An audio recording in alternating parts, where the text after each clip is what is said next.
ராகவ் எந்த ஒரு டூ வீலராக இருந்தாலும் சாவியே இல்லாமல் வண்டியை ஸ்டார்ட் பண்ணிடுவான். அவன் மெக்கானிக்லாம் இல்லை, அவன் பொழப்பையா தான். ஆள் இல்லாமல் தனியாக இருக்க வண்டியை ஃப்ரெண்ட்ஸ் கூட சேர்ந்து திருடி பாட்டா பிரித்து வித்துருவான்.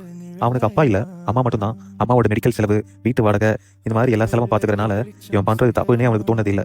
அவனோட ஃப்ரெண்ட்ஸ் கூட சேர்ந்து வண்டியை தூக்குறது, பிரிக்கிறது, விற்கிறது, இப்படி அவன் லைஃப் ரொம்ப சந்தோஷமா தான் போயிட்டு இருக்கு.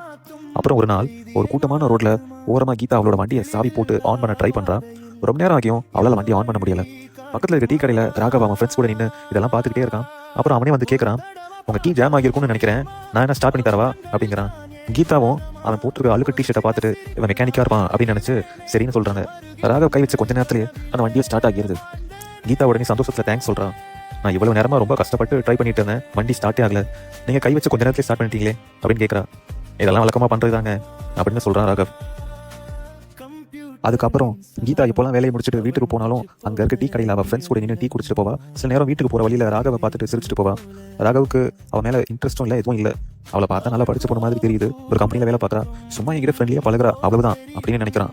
ஆனால் கீதாவுக்கு அந்த பிஸியான ரோட்டில் இருக்க அந்த டீ கடையில் அவள் ஃப்ரெண்ட்ஸ் கூட சேர்ந்து டீ குடிக்கிறது, ராகவ் கூட சேர்ந்து ஒரு மணி நேரம் பேசுறது, அவளோட ஆஃபீஸை பற்றி, அவளோட சொந்த ஊரை பற்றி, வீக்கெண்ட்ஸ் பிளான், இப்படி எதையாவது பேசிட்டு இருக்கிறதுனா ரொம்ப பிடிக்கும். ஒரு நாள் ராகவோட ஃப்ரெண்ட்ஸ் ஒரு வண்டியை தூக்கலாம் அப்படின்னு பிளான் பண்ணுறாங்க. ராகவை கூப்பிட்றாங்க, அவனும் வரான். வந்து அந்த வண்டி அன்லாக் பண்ணலான்னு ட்ரை பண்ணுறான். அப்போ தான் அவன் கவனிக்கிறான், அது கீதாவோட வண்டி. உடனே கீதா பார்த்துருவாளோன்னு பயந்து ராகவ் அங்கேருந்து அவனோட ஃப்ரெண்ட்ஸை கூட்டிகிட்டு போயிடுறான். அவனோட ஃப்ரெண்ட்ஸ் கேட்குறாங்க, இது என்ன உனக்கு புதுசா, ஏன் நீ வந்துட்ட? அதுக்கு ராகவ் சொல்கிறான், அது கீதாவோட வண்டி, இனிமேல் நீங்களும் யாரும் அந்த வண்டியை தொடாதீங்க அப்படின்னு சொல்கிறான். அப்போ தான் ராகவ் யோசிக்கிறான், ஒருவேளை நம்ம கீதாவை மீட் பண்ணாமல் இருந்தால் கண்டிப்பாக கீதாவோட வண்டியை தூக்கியிருப்போம்ல அப்படின்னு. அப்போ தான் ராகவ் முடிவு பண்ணுறான், இனிமேல் கீதாவோட வண்டி மட்டும் இல்லை, நம்ம யாருடைய வண்டியும் திருடக்கூடாது அப்படின்னு. அடுத்து ஒரு வாரம் அவன் அந்த டீ கடை முன்னாடி ஆளே காணும். கீதாவும் ஒவ்வொரு தடவை அந்த டீ கடையை கிராஸ் பண்ணும்போது பார்க்குறா, ராகவ் அங்கே இல்லை. ஒரு நாள் காலையில் கீதாவோட வண்டி செயின் ஸ்டக் ஆகி நிற்கிது.